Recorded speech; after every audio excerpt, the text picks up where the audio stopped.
Hi, everyone, and a very warm welcome to another episode of our podcast. I'm very happy to have you with me.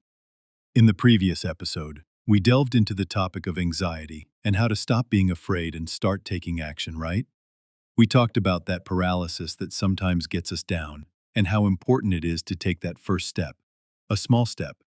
Today, we're going to take it a step further and talk about something that I think affects each of us, regardless of age, profession, or character: procrastination. That's right, procrastination. Who among us has never put something off? I myself will admit without a beat, it happens to me more often than I would like. You know, I used to think that procrastination was simply laziness, lack of desire. But over time, delving deeper into the subject, I realized that it's much more complicated. It's not just a matter of lack of motivation, although that of course also plays a role.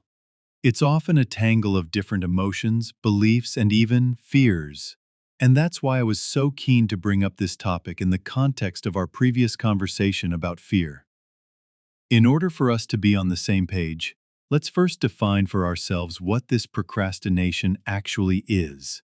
It's the deliberate procrastination of important tasks, despite being aware of the negative consequences.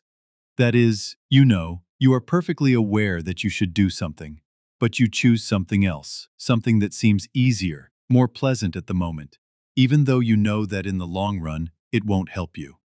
Sound familiar? All right, but why does it happen? Why do we procrastinate? That's the million-dollar question. There are really many reasons, but let's try to break it down. One of the main culprits is fear of failure. You know, it's that thought in your head. What if I fail? What if I don't live up to the expectations of others? It's better not to start at all than to fail. Do you know that feeling? Because I do very well. I remember once I had to make a video for my channel. I had the topic developed, the script ready, but I kept putting it off for several days. And do you know why? Because I was afraid. I was afraid that the video would be boring, that no one would watch it, that I would be criticized. It was a typical fear of failure that paralyzed me. And instead of making a video, I browsed social media, watched series. In other words, I did everything just to avoid it. The second huge problem was perfectionism. Oh mother, how I know it. The expectation of perfect results, this vision that everything must be perfect, this can totally block us. This is the moment when you think, I have to write this report perfectly. So before I start, I have to collect the perfect data, put together the perfect plan, find the perfect words. And so you wait for that perfect moment, which never comes. And the report is still not written. Perfectionism is a double-edged sword. On the one hand, comments, all right, but why does it happen? Why do we procrastinate? That's the million-dollar question. There are really many reasons, but let's try to break it down. One of the main culprits is fear of failure. You know, it's that thought in your head. What if I fail? What if I don't live up to the expectations of others? It's better not to start at all than to fail. Do you know that feeling? Because I do very well. I remember once I had to make a video for my channel. I had the topic developed, the script ready, but I kept putting it off for several days. And do you know why? Because I was afraid. I was afraid that the video would be boring, that no one would watch it, that I would be criticized. It was a typical fear of failure that paralyzed me. And instead of making a video, I browsed social media, watched series. In other words, I did everything just to avoid it. The second huge problem was perfectionism. Oh mother, how I know it. The expectation of perfect results. This vision that everything must be perfect. This can totally block us. This is the moment when you think, I have to write this report perfectly. So before I start, I have to collect the perfect data, put together the perfect plan, find the perfect words. And so you wait for that perfect moment, which never comes. And the report is still not written. Perfectionism is a double-edged sword. On the one hand, the pursuit of quality is great, but on the other hand, it can completely paralyze us. And what about the lack of motivation? Well, that's what. Sometimes we just don't feel that something. The task seems boring to us, not very interesting. We do not see the point in it.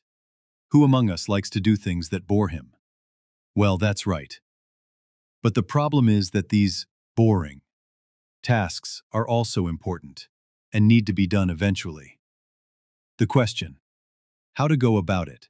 About that in a moment. Another reason why we procrastinate is emotional overload. Stress, fatigue, lack of energy. All these things make us lack the strength for difficult tasks. Our mind and body need rest, recuperation. And procrastination becomes such a short-term way to escape from this overload.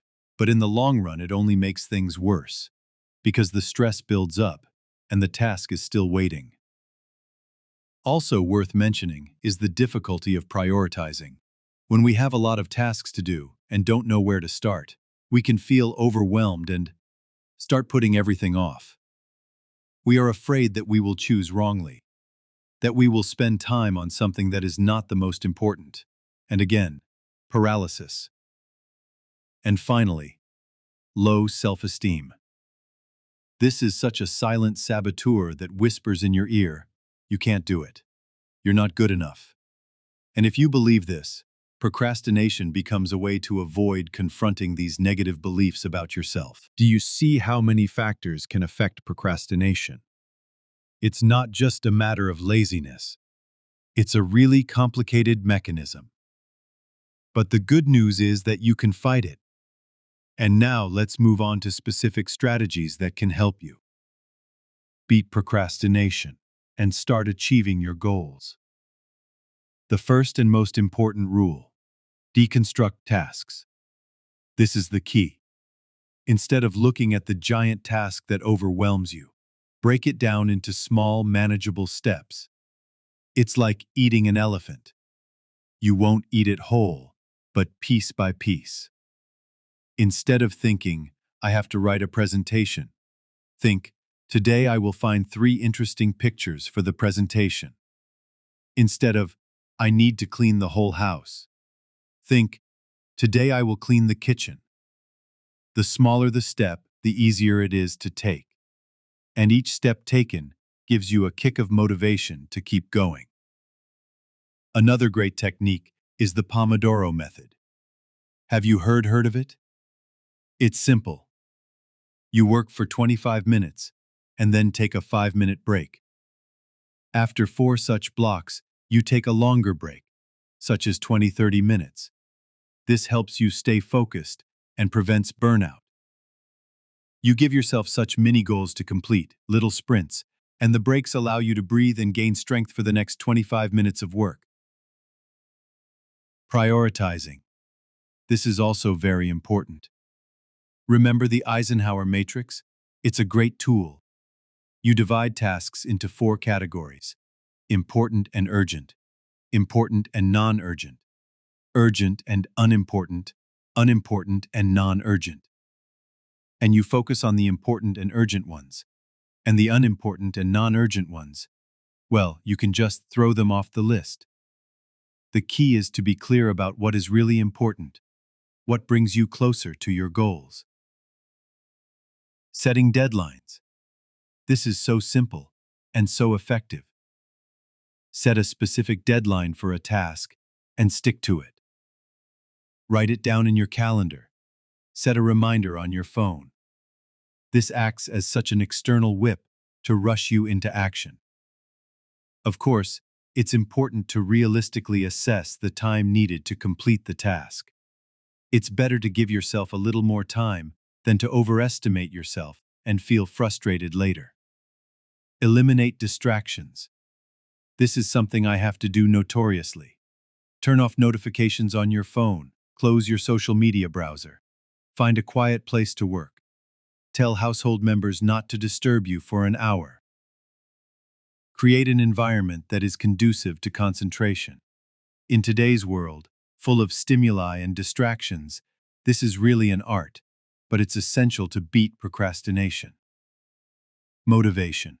Without it, you can't move. You need some kind of internal drive to want to do something. You can use extrinsic motivation, set rewards, visualization techniques. This can also help a lot. Imagine yourself doing a task successfully. See how you feel when you finish it. Visualization activates your mirror neurons and makes your brain start treating the task as something more real and achievable. This increases motivation and confidence. And of course, let's not forget what we talked about in the previous episode. Working with your inner critic. That negative voice in your head that tells you that you're not up to it, that it's too difficult, that you'll fail. It's often behind procrastination. You must learn to silence it, or at least reduce its influence on your decisions.